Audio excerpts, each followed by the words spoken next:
નમસ્કાર મિત્રો, આપણે છેલ્લે આલ્ડીહાઇડ અને કીટોન સંયોજનોની બનાવટ વિશેની વાત કરતા હતા અને એની અંદર આપણે એક બનાવટ સૌથી પહેલી શીખ્યા હતા કે જો પ્રાથમિક આલ્કોહોલની પીસીસી સાથે પિરિડિનિયમ ક્લોરોક્રોમેટ સાથે જો પ્રક્રિયા કરીએ છીએ તો એનું આંશિક ઓક્સિડેશન થાય છે અને આંશિક ઓક્સિડેશન દ્વારા એમાંથી આલ્ડીહાઇડ બને છે.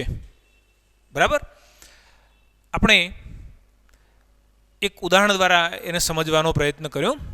હવે એના પછી જોઈએ કે ક્રોમિક એનહાઇડ્રાઇડ CrO3 દ્વારા જે દ્વિતીયક આલ્કોહોલ છે એ કીટોનની અંદર ફેરવાય છે તો એ કીટોનમાં ઓક્સિડેશન પામે છે. દ્વિતીયક આલ્કોહોલ ક્રોમિક એનહાઇડ્રાઇડ CrO3 વડે ઓક્સિડેશન પામીને કીટોન બને છે અથવા કીટોનમાં ફેરવાય છે. મિત્રો યાદ રાખો, ક્રોમિક એનહાઇડ્રાઇડ એકચ્યુઅલી શું છે તો CrO3, જેને આપણે નિર્જળ CrO3 કહીએ છીએ, એને ક્રોમિક એનહાઇડ્રાઇડ તરીકે ઓળખીએ છીએ. માની લો કે જો અહીંયા CrO3 લઈએ, બરાબર છે, પણ જો એના અંદર એની સાથે પાણી મતલબ કે H2SO4, સાંદ્ર H2SO4 જો તમે લો છો તો એનો એ પ્રબળ ઓક્સિડેશન કરતા તરીકે વર્તે છે. અહીંયા આપણે બીજી વાત તો ના કરતો, ખાલી એક જ વાત અહીંયા યાદ રાખીએ. ક્રોમિક એનહાઇડ્રાઇડનો અર્થ એવો થશે કે CrO3 અને કેવું નિર્જળ છે, જળરહિત છે. બરાબર છે, તો એની જ્યારે દ્વિતીયક આલ્કોહોલ સાથે પ્રક્રિયા કરીએ છીએ તો એના અંદરથી કીટોન બને છે. આપણે ઉદાહરણ દ્વારા જોઈએ. દાખલા તરીકે RCH R-OH શું લઈએ છીએ પ્રક્રિયક તરીકે? CrO3 લઈએ છીએ. ઓક્સિડેશન કરતા તરીકે આપણે એનો ઉપયોગ કરીએ છીએ. બરાબર, શું થવાનું? ઓક્સિડેશન થવાનું. તમે જાણો છો કે ઓક્સિડેશન પ્રક્રિયા દરમિયાન શું થવાનું? કો તો ઓક્સિજન ઉમેરાય છે અને કો તો હાઇડ્રોજન દૂર થાય છે. યાદ રાખો કે અહીંયા આ બંને હાઇડ્રોજન અહીંથી દૂર થઈ જવાના. બરાબર, અહીંથી પણ H દૂર થાય, અહીંથી પણ H દૂર થાય. અને જ્યારે આ બંને H દૂર થઈ જાય તો કાર્બનની પણ એક સંયોજકતા ઘટશે, ઓક્સિજનની પણ એક સંયોજકતા ઘટશે. અને એટલા માટે ઘટેલી સંયોજકતાને પૂરી કરવા માટે આ બંનેના વચ્ચે એક નવો બંધ રચાશે. એટલે આવું બનશે RCR ડબલ બોન્ડ O. બરાબર ને? આ બંને મતલબ કે આ કાર્બન ઉપરથી અને આ ઓક્સિજન ઉપરથી હાઇડ્રોજન દૂર થઈ ગયા. બરાબર ને? અને હાઇડ્રોજન દૂર થયા એને તો આપણે શું કહીએ છીએ? ઓક્સિડેશન કહીએ છીએ. તો અહીંયા આ બંનેના વચ્ચે શું બની ગયું? ડબલ બોન્ડ O બની ગયું. અને આ રીતે જ્યારે ડબલ બોન્ડ O બને છે તો આપણે એને શું કહીએ છીએ? કીટોન તરીકે ઓળખીએ છીએ. દાખલા તરીકે આપણે અહીંયા ઉદાહરણ તરીકે પ્રોપેનોલ લઈએ છીએ અથવા પ્રોપેન્ટોલ લઈએ છીએ. CH3OH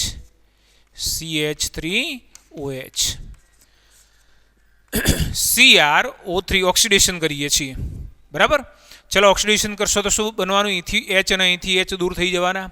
એટલે CH3 C double bond O CH3 શું કહેવાય? આને પ્રોપેનોન તરીકે ઓળખીએ છીએ.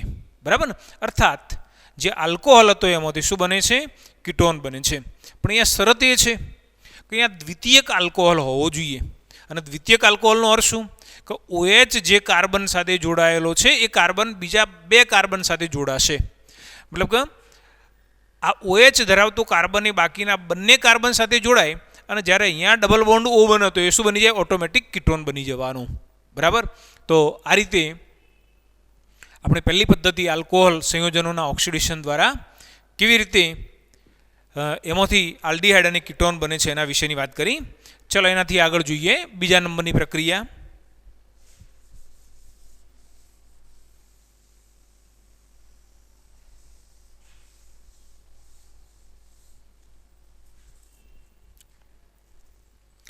આલ્કોહોલ સંયોજનોના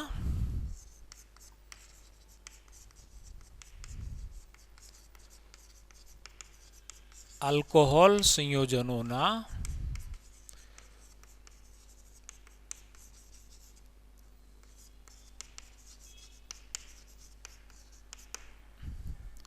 આલ્કોહોલ સંયોજનોના વિહાઇડ્રોજનીકરણ દ્વારા. ચલો મિત્રો જુઓ, અહીંયા આલ્કોહોલ સંયોજનોની બાષ્પને સ્પેસિફિક કેટલીક ભારે ધાતુઓ, દાખલા તરીકે કોપર અથવા સિલ્વર જેવી ભારે ધાતુ ઉપરથી આજે એની બાષ્પ છે એને જ્યારે પસાર કરીએ છીએ તો વિહાઇડ્રોજનીકરણની પ્રક્રિયા થાય છે.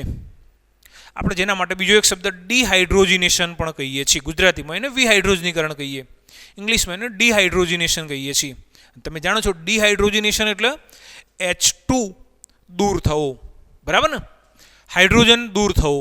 તો આ રીતે અહીંયા હાઇડ્રોજન જ્યારે દૂર થાય તો એના અંદરથી શું બનશે આપણે એ જોઈએ. તો સૌથી પહેલાં આપણે પ્રાથમિક આલ્કોહોલ લઈએ. દાખલા તરીકે RCH2OH, બરાબર ને. આપણે અહીંયા એક પ્રાથમિક આલ્કોહોલ લઈએ છીએ અને પ્રાથમિક આલ્કોહોલની કોના સાથે, કોપર અથવા સિલ્વર સાથે પ્રક્રિયા કરીએ છીએ. ઊંચું તાપમાન એપ્રોક્સ કેટલું, 573 કેલ્વિન જેટલું તાપમાન હશે. આમ તો આપણને અહીંયા એવું કહ્યું છે કે આની બાષ્પ ને કોપર ઉપરથી પસાર કરવામાં આવે છે, એટલે એને બાષ્પ સ્વરૂપમાં ફેરવી એટલે બાષ્પ તો કદાચ બહુ લિમિટેડ તાપમાને બાષ્પ બની જાય, પણ આટલા ઊંચા તાપમાને બહુ સરળતાથી સારી રીતે પ્રક્રિયા થઈ શકે છે. એટલે અહીંયા 573 કેલ્વિન જેટલું તાપમાન બતાવેલું છે. હવે અહીંયા શું થવાનું, હાઇડ્રોજનીકરણની પ્રક્રિયા થવાની. અહીંથી H દૂર થઈ જાય, અહીંથી H દૂર થઈ જાય. તમે જુઓ આની આ વસ્તુ આ રીતે બતાવું, CH2 એટલે H, OH. ચલો આ બંને જગ્યાએથી H દૂર થઈ જાય. જો આ બંને જગ્યાએથી H દૂર થઈ જાય તો કાર્બનની સંયોજકતા ઘટશે, ઓક્સિજનની સંયોજકતા ઘટશે, અને એ સંયોજકતા જે ઘટી એને પૂરી કરવા માટે શું કરવાનું, અહીંયા દ્વિબંધ મૂકી દેવાનું. તો શું બની જાય, RCHO અથવા RCH ડબલ બોન્ડ O. પણ આપણે લખીએ છીએ કેવી રીતે, આને CHO આ રીતે લખીએ છીએ, બરાબર. તો જ્યારે તમે અહીંયા પ્રાથમિક આલ્કોહોલ લેશો તો શું બનશે, એમાંથી આલ્ડીહાઇડ બને છે, બરાબર. ચલો માની લો કે તમે પ્રાથમિક આલ્કોહોલની જગ્યાએ ધારો કે દ્વિતીયક આલ્કોહોલ લો છો તો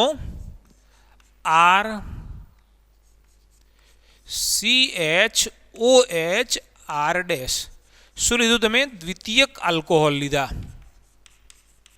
બરાબર. સેમ આનું આજ આની જે બાષ્પ છે એને ભારે ધાતુ જેવી કે કોપર અથવા તો સિલ્વર ઉપરથી એને પસાર કરી. ચલો શું થવાનું, પ્રક્રિયા તો એની જ વિહાઇડ્રોજનીકરણની પ્રક્રિયા થવાની. અને જ્યારે વિહાઇડ્રોજનીકરણની પ્રક્રિયા થાય એટલે શું થઈ જાય, અહીંયા બંને H દૂર થાય, બરાબર છે. ચલો બંને જો H દૂર થાય, અહીંયા બંને જો H દૂર થઈ જાય તો શું બનશે, અહીંયા ડબલ બોન્ડ O આવી જવાનું. એટલે આવું બનશે RC double bond O R dash, બરાબર. મતલબ કે દ્વિતીયક આલ્કોહોલ એ આ પ્રકારની પરિસ્થિતિના અંદર શું કરશે, કીટોન બનાવે છે, બરાબર. હવે અહીંયા યાદ રાખો કે આપણે જે શીખીએ છીએ એમાં શું કહ્યું છે, આલ્કોહોલ સંયોજનોના વિહાઇડ્રોજનીકરણ દ્વારા આલ્ડીહાઇડ અને કીટોનની બનાવટ. માની લો કે અહીંયા તમે તૃતીયક આલ્કોહોલ લેશો તો આલ્ડીહાઇડ અથવા કીટોન નહીં બને, બરાબર ને. એટલે આપણને અહીંયા એ પ્રક્રિયા આપેલી નથી. પણ માની લો કે તમે આની આ જ પ્રક્રિયા એ તૃતીયક આલ્કોહોલ લઈ અને કરી રહ્યા છો તો શું બનશે, જો આ રીતે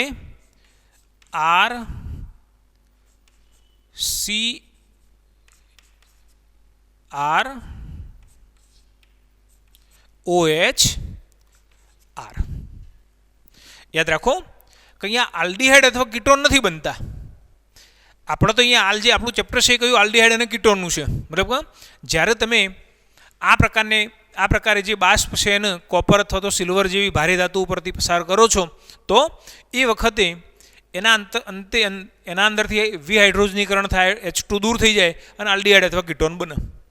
પણ આની અંદર આલ્ડીહાઇડ અથવા કીટોન નથી બનતું, પ્રક્રિયા થાય. તૃતીયક આલ્કોહોલ લઈએ તો શું થાય આપણે એ સમજીએ. હવે અહીંયા સ્પેસિફિક આ બધા આલ્કાઇલ સમૂહ લીધા. હવે સરળતા માટે હું એવું કહું, અહીં આગળ CH3 લઈ લઉં, પણ હું લખું આ રીતે CH2H. બરાબર છે.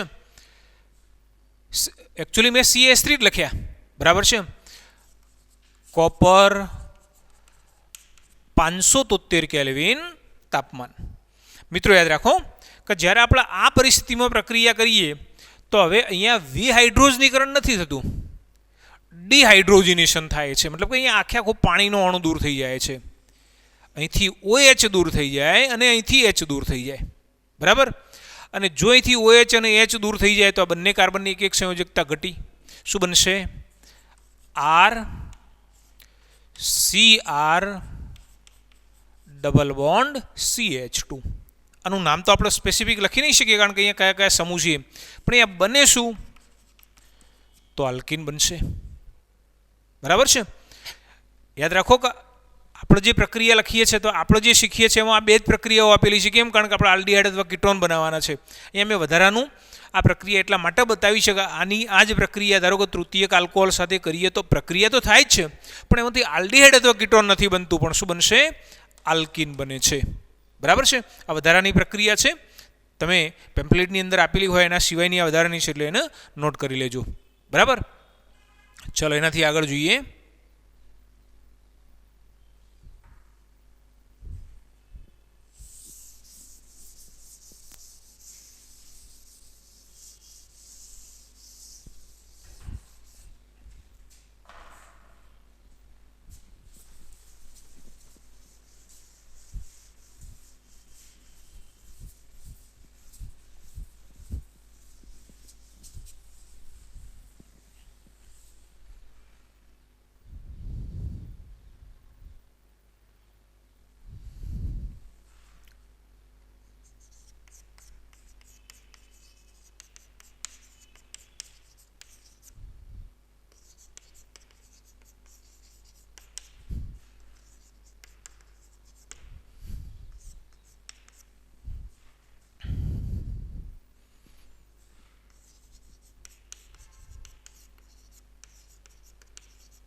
ચલો મિત્રો જુઓ, આલ્કીન સંયોજનોના ઓઝોનોલિસિસ દ્વારા આપણે કેવી રીતે આલ્ડીહાઇડ અથવા તો કીટોન બનાવીએ છીએ. હવે આમ તો અહીંયા આપણું હેડિંગ આપેલું છે હાઇડ્રોકાર્બન સંયોજનોમાંથી. હવે હાઇડ્રોકાર્બનની અંદર અલગ અલગ પ્રકારના હાઇડ્રોકાર્બન હોઈ શકે. આપણે અહીંયા જે વાત કરીએ છીએ એમાં પહેલી આલ્કીનની વાત કરીએ છીએ. આલ્કીનની પ્રક્રિયા O3 ઓઝોન સાથે કરીએ છીએ. આપણે આલ્કીન આ રીતે બતાવીએ, R CH double bond CH R dash.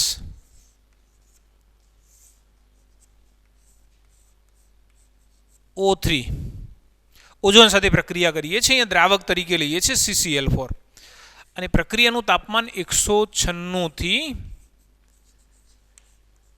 200 kelvin જેટલું તાપમાન રાખીશું. બરાબર.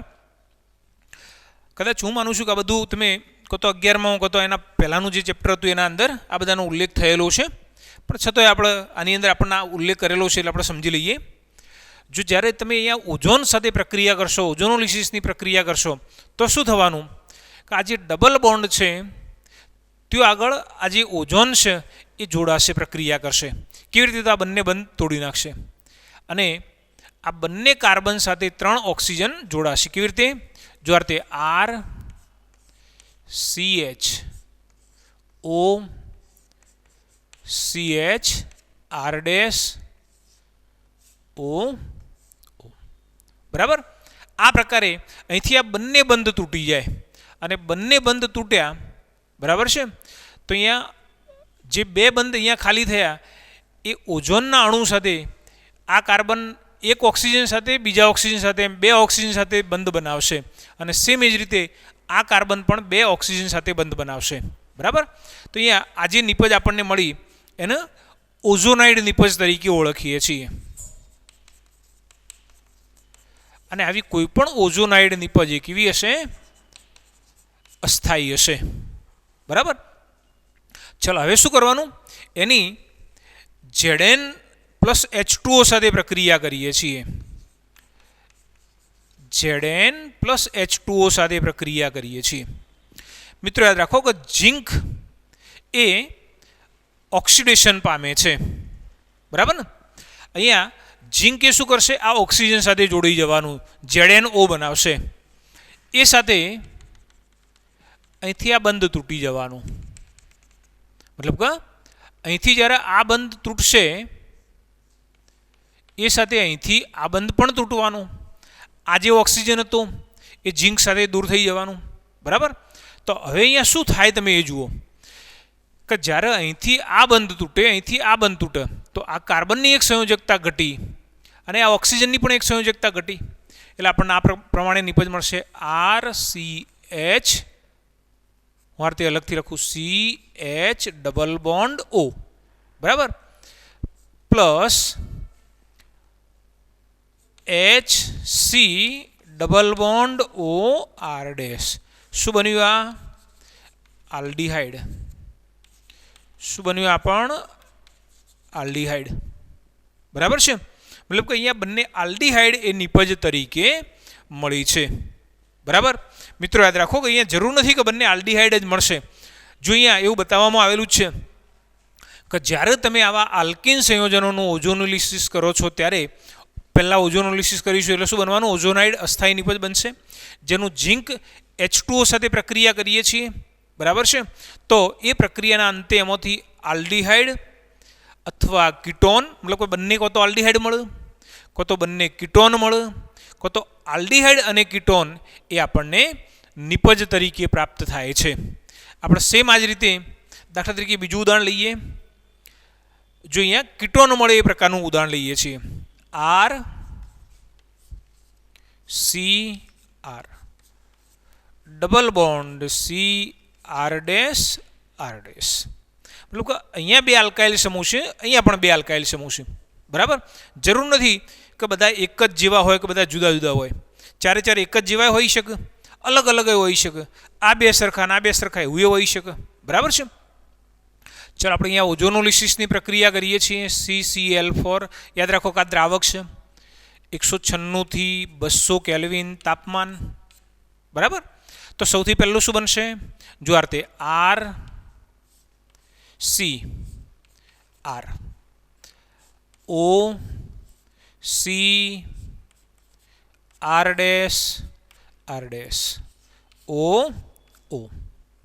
બરાબર. આ અસ્થાયી ઓઝોનાઇડ નિપજ મળે છે. જો અહીંથી આ ડબલ બોન્ડ હતા, હંમેશા યાદ રાખવાનું કે જ્યારે તમે ઓઝોન સાથે પ્રક્રિયા કરો તો અહીંયા બંને બંધ નીકળી જાય અને આ બે બંધ નીકળે તો જ આ કાર્બન એ બે ઓક્સિજન સાથે જોડાય. બરાબર છે. તો આવી અસ્થાયી ઓઝોનાઇડ નિપજ મળશે. Zn+H2O. બરાબર. તો ફરી પાછું મેં અહીંયા તમને અગાઉ બતાવ્યું કે ઝિંક એ ઓક્સિજન સાથે પ્રક્રિયા કરી અને શું બનાવશે? ZnO બનાવશે. એટલે અહીંથી આ બંધ તૂટશે. આપણે પેમ્ફલેટની અંદર ત્રુટક લાઇનની જગ્યાએ મેં આ રીતે સળંગ લાઇન બતાવી છે. બરાબર. મૂળ અર્થ એનો એ જ આપણે સમજવાનું કે અહીંથી આ બંધ બ્રેક થાય છે, બંધ તૂટે છે. બરાબર. આ રીતે બતાવેલું છે. તમારે એટલું યાદ રાખવાનું કે અહીંથી આ બંધ અને અહીંથી આ બંધ તૂટે છે. ચલો અહીંયા આ બંને બંધ તૂટતા હોય તો શું થાય? કાર્બનની સંયોજકતા એક ઘટી, ઓક્સિજનની સંયોજકતા ઘટવાની. તો એને પૂરી કરવા માટે અહીંયા શું થાય? બંને વચ્ચે એક નવો બંધ રચાશે. સેમ એનું એ જ આ કાર્બનની સંયોજકતા બંધ તૂટવાથી ઓછી થવાની ઓક્સિજનની સંયોજકતા ઓછી થવાની. તો આની અંદર પણ આપણને નિપજ તરીકે શું મળશે? RC double bond OR plus R dash C double bond O R dash. બરાબર છે? આ પ્રકારે આપણને નિપજ પ્રાપ્ત થાય છે. બરાબર. ચલો હવે જોઈએ. માની લો કે તમને જે સંયોજન આપેલું છે કંઈક આ રીતે અલગ પ્રકારનું આપેલું છે. આપણે થોડુંક જુદું લઈએ. RC R double bond C પછી અહીંયા લઈએ HR. બરાબર. એનું ઓઝોનોલિસિસ કરીએ છીએ. બોલો શું થવાનું? સેમ એનું એ CCl4 196 થી 200 કેલ્વિન તાપમાન. બરાબર. પહેલી ઓઝોન સાથે પ્રક્રિયા કરી એટલે ઓઝોનાઇડ નિપજ બનશે કઈ? RCr O CH R O અને O Zn પ્લસ H2O. બરાબર. ચલો હવે અહીંયા તમે જોઈ શકો છો. અહીંથી આ બંધ તૂટવાનો, અહીંથી આ બંધ તૂટવાનું. ચલો આ બંધ તૂટી જાય એટલે શું થઈ જવાનું?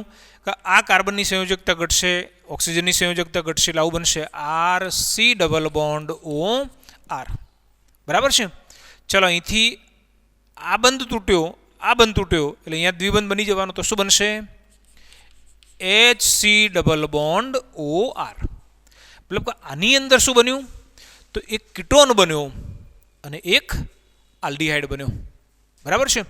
મિત્રો ઘણી વખત આપણને પરીક્ષાની અંદર આ ટાઈપના MCQ તરીકે પ્રશ્ન પૂછે કે ભાઈ આની પ્રક્રિયા આ રીતે કરીએ, ઓઝોનોલિસિસની પ્રક્રિયા કરીએ છીએ તો નિપજ કઈ મળશે? બરાબર છે? અથવા તો નીચેના પૈકી કઈ નિપજ એની અંદર પ્રાપ્ત થશે? આપણે અહીંયા ઉદાહરણ દ્વારા સમજીએ. દાખલા તરીકે આ નોટ કરી લેજો.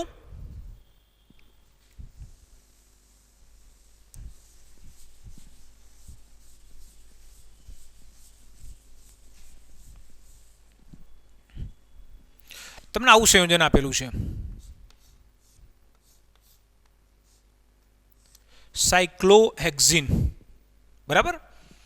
ચલો પહેલું ઓઝોનોલિસિસ CCl4 196 થી 200 કેલ્વિન તાપમાન એટલે શું બનવાનું? જો આવું બનશે.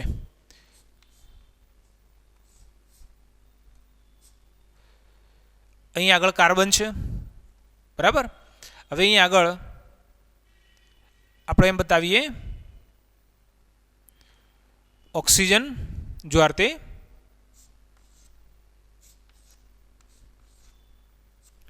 આ રીતે. બરાબર. ચલો હવે આ અસ્થાયી ઓઝોનાઇડ નિપજ મળશે. બરાબર. હવે એનું Zn પ્લસ H2O વડે જ્યારે એની પ્રક્રિયા કરીએ છીએ તો આપણે અગાઉ બતાવ્યું એમ કે Zn એ આ ઓક્સિજન સાથે જોડાશે. બરાબર. હવે જ્યારે Zn એ ઓક્સિજન સાથે જોડી જાય એટલે અહીંયા શું થવાનું? આ બંધ તૂટી જવાનું. બરાબર. આ બંધ તૂટશે. સેમ જ રીતે આ બંધ પણ તૂટશે, આ બંધ પણ તૂટવાનું. બરાબર ને? એટલે બનશે કેવું જુઓ કે આ તો ઓક્સિજન દૂર થઈ ગયો. અહીંયા આ કાર્બન પાસે જો અત્યારે કેવું હતું 1 2 3 આ કાર્બનના 3 બંધ એટલે એક ચોથો અહીંયા હાઇડ્રોજન છે જ. અહીંયા પણ એક હાઇડ્રોજન તો છે જ. બરાબર ને? એટલે એનો અર્થ થયો કે અહીંયા એક હાઇડ્રોજન તો હતો જ પણ આ બંધ તૂટી ગયો એટલે અહીંયા આ પ્રકારે આપણને નિપજ મળશે. જો અહીંયા દ્વિબંધ બની જવાનું એટલે આવું બનશે C ડબલ બોન્ડ OH અથવા આપણે આને કહીએ CHO. બરાબર. CHO. બરાબર છે? આ પ્રકારે નિપજ મળશે. જરૂર નથી કે અહીંયા બે નિપજો મળે. ઘણી વખત આપણને આ રીતે નિપજ મળશે. બરાબર ને? ચલો હવે આનું IUPAC નામ કયું થાય એ આપણે અગાઉ શીખવાડેલું છે એટલે એ પ્રમાણે તમે નામકરણ કરી શકશો. ચલો દાખલા તરીકે તમને આવું આપેલું છે. બરાબર ને? હવે આની અંદર શું નિપજ મળશે આપણે એ સમજવું છે. O3 CCl4 196 થી 200 કેલ્વિન તાપમાન. એક પ્રક્રિયા તમે આ કરી એટલે એમાંથી શું બનશે? અસ્થાયી ઓઝોનાઇડ બનશે. ચલો બીજી પ્રક્રિયા કઈ? Zn+H2O. બરાબર. ચલો તો શું નિપજ મળે? હવે તમે જુઓ કે સૌથી પહેલાં તો આપણે ડાયરેક્ટ નિપજ જ લખવાની છે, પણ સૌથી પહેલાં અહીંયા શું થાય જુઓ કે દાખલા તરીકે તમને આ રીતે આપેલું છે તો અહીંથી આ બંધ બ્રેક થાય, અહીં આગળ ઓક્સિજન, અહીંયા ઓક્સિજન, સોરી આ જે કાર્બન છે એ કાર્બન આ ઓક્સિજન સાથે અને અહીંયા એક ઓક્સિજન હોય એની સાથે જોડાશે. સેમ એ જ રીતે ઓક્સિજન ઓક્સિજન ઓક્સિજન આ રીતે જોડાશે.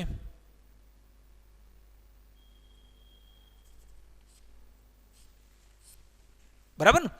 ચલો હવે અહીંયા તમે જ્યારે આ ZnH2 આ પ્રક્રિયા કરો એટલે આ ઓક્સિજન દૂર થઈ જવાનું, આ ઓક્સિજન દૂર થઈ જવાનું. બરાબર છે.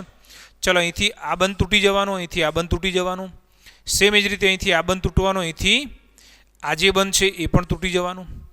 હવે અહીંયા બને શું જુઓ, આ બંધ તૂટી ગયો એટલે આ છેડો એનો આર્યો આવી ગયો, આ છેડો મતલબ કે અહીંથી આ બંધ તૂટી ગયો એટલે આ છેડો આવી ગયો તો શું બની જાય?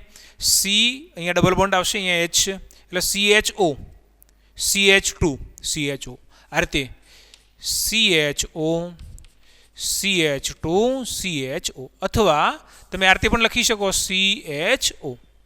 સેમ એના જેવું જેવું CHO, CH2, CHO. બરાબર. તો આ રીતે આપણને નિપજ મળી શકશે. કદાચ આવી જ એક પ્રક્રિયા આપણે અગાઉ 11માની અંદર શીખ્યા હતા.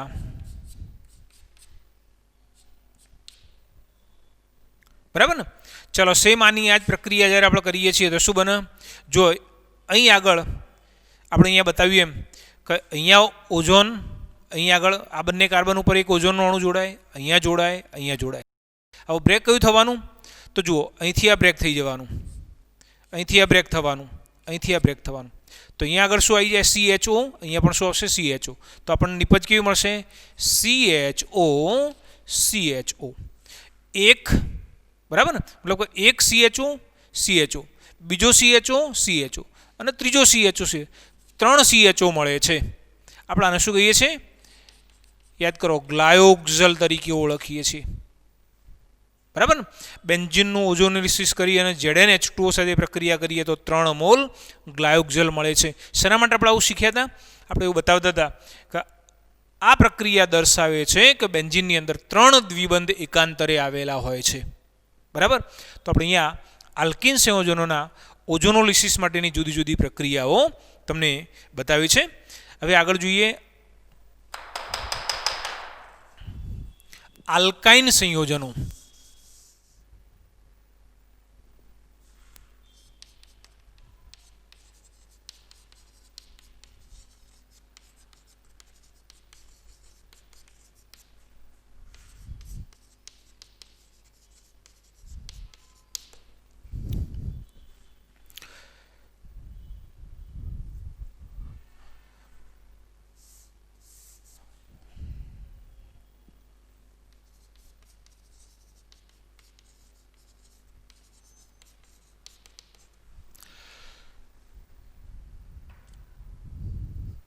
ચલો મિત્રો જુઓ, આલ્કાઇન સંયોજનોના હાઇડ્રેશન દ્વારા. હવે જે આલ્કાઇન સંયોજનો છે એનું હાઇડ્રેશન કરીને કેવી રીતે આપણે આલ્ડીહાઇડ સંયોજન અથવા તો કીટોન સંયોજન બનાવી શકીએ છીએ? તો સૌથી પહેલાં એ માટે શું કરવાનું કે આલ્કાઇનની H2SO4 સાથે HgSO4 અને મંદ H2SO4 ની હાજરીમાં શું લેવાનું? અહીંયા આલ્કાઇનની H2O સાથે HgSO4 અને મંદ H2SO4 ની હાજરીમાં એપ્રોક્સ કેટલા 333 કેલ્વિન તાપમાને પ્રક્રિયા કરતો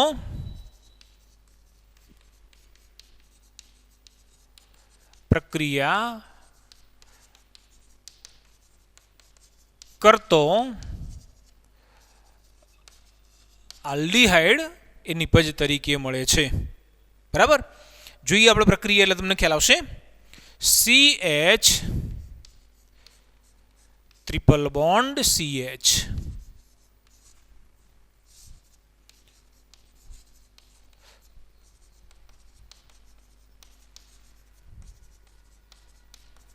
ચાલો જુઓ, અહીંયા બતાવ્યું છે કે આલ્કાઇનની H2O સાથે પ્રક્રિયા કરવાની. કોની હાજરીમાં? HgSO4 અને મંદ H2SO4 ની હાજરીમાં પ્રક્રિયા કરવાની.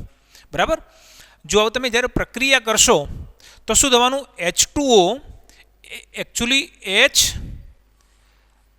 અને OH. બરાબર ને? આ પ્રકારે H+ અને OH એવા બે આયનો ધરાવે છે. હવે જ્યારે તમે આ પ્રકારની પ્રક્રિયા કરશો તો જો અહીંયા આ જે આલ્કાઇન છે કેવો સંમિત આલ્કાઇન છે, એટલે સંમિત આલ્કાઇનમાં તો કોઈ ફરક પડશે નહીં. પણ માની લો કે જો અસંમિત આલ્કાઇન હોત તો અહીંયા પેલા માર્કોવ-નિકોવના નિયમને અનુસરત આપણે બીજું પણ એવું ઉદાહરણ લઈએ કે જેમાં માર્કોવ-નિકોવના નિયમનો ઉપયોગ થતો હોય. દાખલા તરીકે તમે જ્યારે આની H2O સાથે પ્રક્રિયા કરો છો તો એકના સાથે H જોડાય, બીજા સાથે OH જોડાય, પણ એ માટે અહીંથી એક બંધ તૂટવો જોઈએ. બરાબર. એટલે આપણને શું મળશે? આવું મળશે. જુઓ,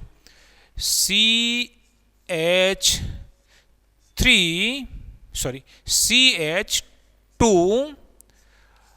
ડબલ બોન્ડ CHOH. બરાબર છે. તમે આ કાર્બન ઉપર H નું જોડ્યા છે, આ કાર્બન ઉપર OH નું જોડ્યા. એનાથી ઉલટું પણ કરી શકતા હતા. અહીંયા H જોડતા હતા, અહીંયા આગળ OH જોડી શકતા હતા. કારણ કે આ સંમિત છે એટલે ગમે તેના ઉપર જોડશો તો કોઈ નિપજમાં ફરક પડવાનો નથી. ચલો હવે એનાથી આગળ જોઈએ કે આ જે સંયોજન બન્યું એ થોડુંક અસ્થાયી છે. બરાબર. કદાચ તમને યાદ છે કે જો અહીંયા ઇન અને OH એટલે ઓલ, આપણે એને ઇનોલ સ્વરૂપ તરીકે ઓળખીએ છીએ. આને શું કહીએ છીએ? ઇનોલ સ્વરૂપ તરીકે ઓળખીએ છીએ. બરાબર. હવે આ જે ઇનોલ સ્વરૂપ, યાદ કરો કે આપણે આવી પેલી જે અલગ અલગ પ્રકારની સમઘટકતા શીખ્યા એના અંદર આપણે 11માની અંદર ઉલ્લેખ કર્યો હતો. બરાબર. કઈ જે ટોટોમેરિઝમ તરીકે ઓળખતા હતા, ચલરૂપકતા જેને કહેતા હતા, તો એની અંદર કીટો અને ઇનોલ એવા બે પ્રકારના સ્વરૂપ આપણને જોવા મળતા હતા. ચલો અહીંયા શું થવાનું કે દાખલા તરીકે આ જે ઇલેક્ટ્રોનનું યુગ્મ છે એ અહીં આગળ સ્થાનાંતરિત થાય છે. બરાબર. અને જ્યારે ઇલેક્ટ્રોનનું યુગ્મ અહીંયા સ્થાનાંતરિત થાય તો એ સાથે આ જે હાઇડ્રોજન છે અહીંયા સ્થાનાંતરિત થાય. હું થોડુંક તમને આ રીતે લખીને બતાવેલો તમને ખ્યાલ આવશે. CH2 double bond CHOH. ચલો દાખલા તરીકે આ ઇલેક્ટ્રોનનું યુગ્મ અહીંયા સ્થાનાંતરિત થાય. જો કાર્બનનો કોઈ ફરક નહીં પડે, અહીંયા દ્વિબંધ તો એની જગ્યાએ અહીંયા સિંગલ બોન્ડ થઈ જાય, અહીંયા દ્વિબંધ બને તો એનાથી કોઈ ફરક પડશે નહીં. ફરક કોનો પડે? તો એક તો આ કાર્બનનો પડે, બીજો કોનો ફરક પડશે? તો ઓક્સિજનનો પડે. ચલો અહીંથી જેવો એક ઇલેક્ટ્રોનનું યુગ્મ અહીંયા જતું રહેશે એટલે કાર્બન ઉપર શું થાય? માઇનસ ચાર્જ આવશે. એક મિનિટ, અહીંયા પોઝિટિવ ચાર્જ આવશે. બરાબર છે. અચ્છા, જેવો ઇલેક્ટ્રોનનું યુગ્મ અહીંયા આગળ આવે એટલે શું થઈ જાય? આ ઓક્સિજન ઉપર માઇનસ ચાર્જ આવશે. બરાબર. ડબલ બોન્ડ અને અહીંયા માઇનસ ચાર્જ આવશે. એ સાથે અહીંયા હાઇડ્રોજન જે છે બંને ઇલેક્ટ્રોન લઈ લેશે અને અહીંયા આગળ શું બની જાય? ઇલેક્ટ્રોનનું યુગ્મ મેળવી અને એ માઇનસ બની જવાનું. અને આ હાઇડ્રોજન એ આ કાર્બન તરફ આકર્ષિત થવાનું. સાદા શબ્દોમાં કેવું હશે એમ કહીએ કે જેવો દ્વિબંધ અહીંયા આવશે એ સાથે અહીંથી હાઇડ્રોજન આ કાર્બન ઉપર આવતો રહેશે એટલે આપણને આવું સ્વરૂપ મળશે. કયું? આ પ્રકારનું CH3 single bond CH double bond O. શું બની ગયું? આ કીટોલ સ્વરૂપ, મતલબ આપણે આને કીટોલ સ્વરૂપ તરીકે ઓળખતા હતા. બરાબર છે. અથવા ઇનોલ સ્વરૂપ તરીકે ઓળખતા હતા અને કીટો સ્વરૂપ તરીકે ઓળખતા હતા. તો અહીં આગળ શું બની ગયું? આ ઇથેનોલ. યાદ રાખો કે આ બંને સ્વરૂપની અંદર આ જે કીટો સ્વરૂપ છે વધુ સ્થાયી માનવામાં આવે છે. જો કે અહીંયા પ્રતિવર્તી પ્રક્રિયા શક્ય બને છે. એટલે આપણે આ રીતે આ જે ઇનોલ સ્વરૂપ જે પુનઃરચના પામીને આ રીતે આલ્ડીહાઇડની અંદર ફેરવાય છે. બરાબર. આપણે આ રીતે દર્શાવીએ છીએ. ચલો એક બીજી પ્રક્રિયા લઈએ કે જેથી કરીને તમને હમણાં કહ્યું એમ કે અસંમિત સંયોજન હોય એ પ્રકારની પ્રક્રિયા જોઈએ. દાખલા તરીકે અહીંયા લઈએ CH3 C triple bond CH. આને શું કહેતા હતા? ઇથાઇન કહેતા હતા. આને શું કહીશું? પ્રોપ 1 ઇન, આમ તો પ્રોપાઇન તરીકે આપણે લખીએ તો પણ ચાલશે, કારણ કે અહીંયા ત્રિબંધ એ પહેલા નંબર ઉપર જ હોય છે, બરાબર ને, સોરી ઇન નહીં પણ આઈન. ચલો અહીંયા પાણી સાથે H2O સાથે પ્રક્રિયા કરીએ. આની આ જ કન્ડિશન બધી, HgSO4 મંદ H2SO4 333 કેલ્વિન તાપમાન, બરાબર છે. તો હવે જ્યારે તમે એની પાણી સાથે જ્યારે પ્રક્રિયા કરશો તો આપણે અગાઉ વાત કરીએ કે અહીંયા એક કાર્બન ઉપર H અને બીજા કાર્બન ઉપર OH જોડાવાના છે. માર્કોનિકોનો નિયમ શું કહેતો હતો કે અસંમિત ઇથિલિનિક કાર્બન, દ્વિબંધ ધરાવતા કાર્બન, પણ અહીંયા ત્રિબંધ છે તો નિયમ એનો જ લાગશે ત્રિબંધ માટે પણ. ઇથિલિનિક કાર્બન જે ઓછા હાઇડ્રોજન ધરાવે છે, જો અહીંયા આના ઉપર એક હાઇડ્રોજન છે, આમાં એક પણ હાઇડ્રોજન નથી, તો ઓછા હાઇડ્રોજન ધરાવતા કાર્બન સાથે વિદ્યુત ઋણ ઘટક જોડાય છે. તો આ બેમાંથી વિદ્યુત ઋણ કયો? OH. આ વિદ્યુત ધન. તો જે વિદ્યુત ઋણ ઘટક છે કયો આગળ જોડાશે? અહીંયા જોડાશે, એટલે આવી નિપજ મળશે CH3 COH double bond CH2. જો OH અહીંયા જોડાય તો H કયો આગળ જોડાશે? અહીંયા આગળ, એટલે આ પ્રકારની નિપજ મળી. જો આ પણ સેમ એના જેવું જ છે, દ્વિબંધ ઇન અને OH એટલે આલ્કોહોલ ઓલ, એટલે આ શું કહેવાય? ઇનોલ સ્વરૂપ છે, બરાબર. હવે આ ઇનોલ સ્વરૂપ એ કેવી રીતે સ્થાયી બનશે? તો આ ઇલેક્ટ્રોનનું યુગ્મ અહીં આગળ સ્થાનાંતરિત થાય, એ સાથે જે હાઇડ્રોજન છે કાર્બન ઉપર સ્થાનાંતરિત થવાનું, બરાબર. અહીંયા લખેલું આવું પણ છે, પુનઃરચના, બરાબર ને. અને એકચ્યુઅલી આ જે પ્રક્રિયા છે કેવી હશે? પ્રતિવર્તી પ્રક્રિયા છે, એટલે પુનઃરચના. યાદ રાખો કે આ અસ્થાયી સ્વરૂપ છે, જ્યારે એની સરખામણીમાં કેવું? સ્થાયી સ્વરૂપ છે, બરાબર. ચાલો હવે તમે જુઓ કે અહીંથી ઇલેક્ટ્રોનનું યુગ્મ અહીં આગળ આવી જાય એટલે શું બની જાય? આવું બની જવાનું CH3 C ડબલ બોન્ડ. જો અહીંયા ડબલ બોન્ડ હતો એ સિંગલ થઈ ગયો, સિંગલ હતો એ ડબલ થઈ ગયો. અહીંયા શું બાકી વધશે? ખાલી O. H હતો એની સાથે જોડી જાય એટલે શું બની જાય? CH3. શું બની ગયું? આ પ્રોપેનોન, બરાબર. આ કેવું હશે? સ્થાયી સ્વરૂપ છે, બરાબર. તો આ રીતે જ્યારે તમે આલ્કાઇન સંયોજનોનું હાઇડ્રેશન કરો છો, હાઇડ્રેશનનો અર્થ શું થાય? પાણીનો અણુ અંદર ઉમેરવો. તો આપણે અહીંયા H2O સાથે પ્રક્રિયા કરી અને પાણીનો અણુ આખો ઉમેરાઈ ગયો. જો અહીંયા એકના ઉપર H ઉમેરાયો તો બીજા ઉપર OH ઉમેરાયો, બરાબર. અહીંયા OH ઉમેરાયો તો અહીંયા H ઉમેરાયો. તો હાઇડ્રેશન પ્રક્રિયા કરીએ છીએ, અર્થાત આલ્કાઇનની H2O સાથે પ્રક્રિયા કરીએ છીએ. અહીંયા HgSO4, બરાબર ને, મર્ક્યુરી સલ્ફેટ અને મંદ સલ્ફ્યુરિક એસિડ, જે આ પ્રક્રિયાની અંદર આપણે પ્રક્રિયા થાય માટે ઉદ્દીપક તરીકેનો ઉપયોગ કર્યો છે, બરાબર. મિત્રો યાદ રાખો કે આપણે આ બધી પ્રક્રિયાનું મિકેનિઝમ સમજતા નથી. આમ તો મિકેનિઝમ દ્વારા આપણને બહુ સરળતાથી પ્રક્રિયા સમજાય અથવા તો સારી રીતે સમજાય, પણ જો જરૂર હશે તો હું તમને સમજાવીશ. દાખલા તરીકે અહીંયા આપણે થોડીક જરૂરિયાત હતી તો મેં તમને સમજાવી દીધું કે કેવી રીતે આ H અહીંથી અહીંયા આવશે, બરાબર છે. બાકી આપણે દરેક જગ્યાએ મિકેનિઝમની જરૂર જો ના હોય તો બિનજરૂરી આપણે એને નહીં લઈએ, બરાબર. તો આ રીતે જ્યારે તમે પાણી સાથે એની પ્રક્રિયા કરો છો તો પહેલું ઇનોલ સ્વરૂપ બનશે, જે અસ્થાયી હશે.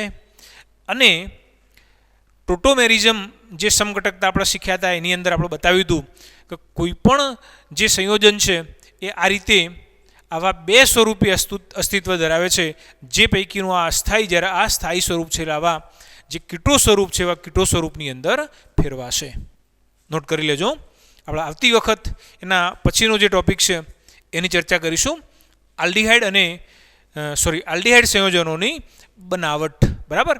અત્યાર સુધી જે કંઈ બનાવટ તમે શીખ્યા એ બધી કહો તો આગળના ચેપ્ટરની અંદર, કહો તો આગળના ધોરણની અંદર આવતી હતી, એવી હતી. પુસ્તકની અંદર એનો એક પણ ઉલ્લેખ નથી. ખાલી બતાવી દીધું છે આ રીતે બને, આ રીતે બને. આપણે અહીંયા સમીકરણ સહિત એને સમજ્યા છીએ, બરાબર. નોટ કરી લેજો.